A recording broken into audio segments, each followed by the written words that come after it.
கரூர் தாந்தோன்மலையில் இருக்கிறோம். 20 தாட்டி மனு கொடுத்துருக்கேன். வீட்டு மனை, இலவச வீட்டு மனை கேக்கு மனு கொடுத்துருக்கேன். பாப்பா வச்சுட்டு மாசம் வேறு வீடு மாற்ற முடியலங்க சார். 2-3 தாட்டி வீட்டை விட்டு வெளியே தள்ளிட்டாங்க.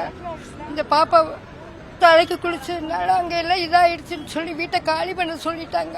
மாசம் ஒரு வீடு பார்த்து நான் போயிட்டு இருக்கிறேன். எனக்கு ஒரு வீட்டு மனை மட்டும் கொடுக்க சொல்லுங்க. 25 தாட்டி கொடுத்துட்டேன். போன வாரம் வந்து அதுக்கு முந்தின வாரம் வந்து கூட கொடுத்துருக்கேன். நான் பாப்பா கூட்டிட்டேன். கணவர் விட்டுட்டு போய் 25 வருஷம் ஆச்சு. பிள்ளைங்களை 2ஐயும் பார்த்து நான் அந்த 10 பாத்திரம் தேய்ச்சி காப்பாத்திட்டு இருக்கேன். எனக்கு ஒரு இலவச வீட்டு மனை மட்டும் கொடுக்க சொல்லுங்க சார். கலெக்டர்கிட்டையும் பார்த்து மனு கொடுத்துருக்கேன். எனக்கு எந்த ஒரு பதிலும் கிடைக்கல சார். பார்த்து எனக்கு ஒரு பதில கொடுக்கணும். நம்ம ஆட்சி வந்து 2 தாட்டி கொடுத்துருக்கேன். நான்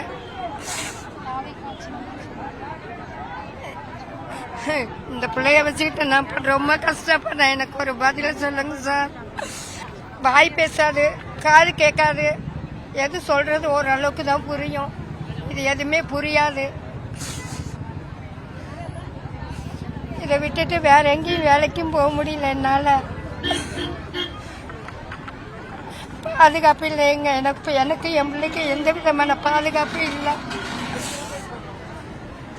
எங்க போனாலும் இந்த பிள்ளையை நான் கூட்டிக்கிட்டு தான் போய் ஆகணும்.